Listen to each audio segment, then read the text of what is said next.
చేత ఈ రకంగా జరుగుతూ ఉంది. సముద్రంలో చేపకి ఈటెవరు నేర్పాలి, భారతదేశంలో ధర్మంగా బతకాలి అని భారతీయులకి ఎవరు నేర్పాలి. ఇది భారతదేశానికి ఉన్నటువంటి లక్షణం.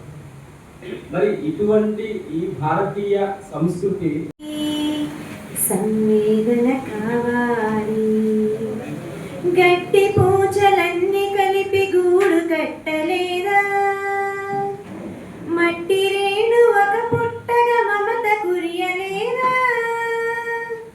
అనగారిన హృదయాలలో ఆశ జ్యోతి నీవుగా, అనగారిన హృదయాలలో ఆశ జ్యోతి నీవుగా, సమాజాన సమరసతే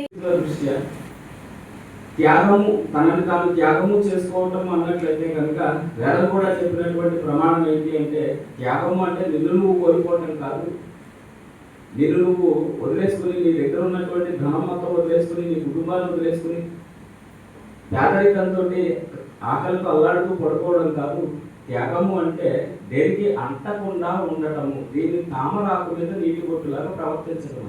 అంటే మన దగ్గర తామరాకు ఉంది, నీటి బొట్టు ఉంది, కానీ ఆ తర్వాత పాషండాల ప్రభావంలో త్యాగం అంటే ఉన్నది కోల్పోవటం అని అర్థం వస్తే వచ్చుండొచ్చును కాక, కానీ అతి సరళం కూడా కలిగిన తర్వాత నువ్వు వనప్రస్థాశ్రమానికి వెళ్ళిన ఆయన అంటే ఇక ఉన్నదంతా వదిలిపెట్టేసే, ఇక్కడ నీలాగే నీ కొడుకు కూడా వచ్చేది కదా, భగవంతుడి సామీప్యానికి వెళ్ళేటటువంటిది చూసుకో. ఇది చెప్పినటువంటిది భారతీయత.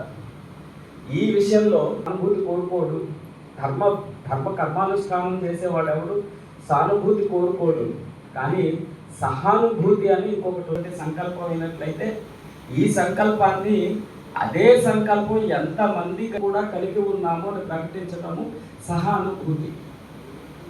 దధీచి మహర్షి తనని తాను ఆత్మార్పణ చేసుకున్నారా లేదే ఉంటాడు. బహుశా ప్రత్యేకంగా దధీచి గురించి చెప్పక్కర్లేదు అనుకుంటే అక్కడ ఫోటో ఉంది కాబట్టి మాట్లాడుతున్నారు. రాక్షసులు పెద్దవాళ్ళుగా అంటే దేవతల్ని ఇబ్బంది పెడుతున్న సందర్భంలో దధీచి అని ఒక మహర్షి ఉన్నారు.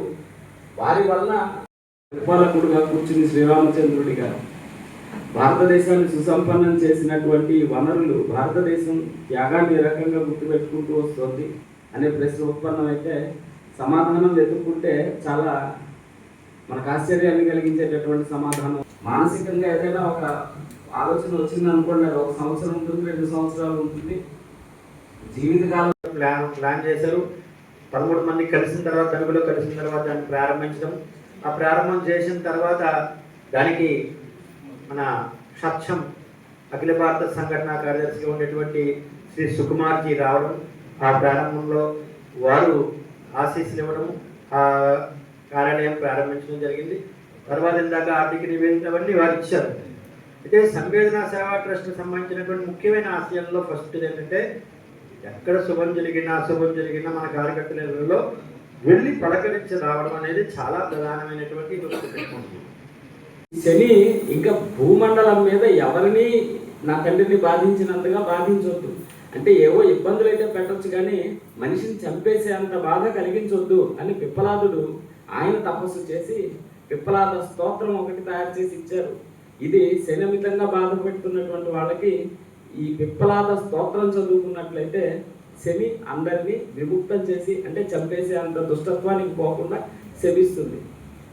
చేస్తున్నటువంటి కార్యకర్తలు ఉన్నారు అంటే దానికి గల కారణం ఆ యొక్క సంస్థ, అది మనం సంఘం ఏర్పాటు చేసినప్పుడు ఉన్నటువంటి దాని యొక్క సంకల్ప బలం అటువంటిది అని చెప్పి నాకు అనిపించింది. మనందరికీ తెలిసి ఏదన్నా ఒక సంస్థ పెట్టడం చాలా సులువు, కానీ దాన్ని శతాయుష్యు మనం శతాబ్ది కార్యక్రమాలు చేసుకుంటున్నామంటే అదే సమయంలో స్థాపించినటువంటి ఎన్నో ప్రపంచంలో సంస్థలు కనుమరుగవుతుంటూ కూడా మనం చూస్తున్నటువంటి ఈ సందర్భంలో ప్రతిరోజు మనం ప్రతి నెల ప్రతి సంవత్సరం కూడా శాఖలు ఎక్కడో ఒక దగ్గర కొత్తవి ఏర్పడుతున్నాయి అంటే ఆ విధంగా దినదినాభివృద్ధి చెందుతుంది అంటే దేశంలోనే కాదు విదేశాల్లో సైతం మన సంఘ కార్యక్రమాలు జరుగుతున్నాయి అంటే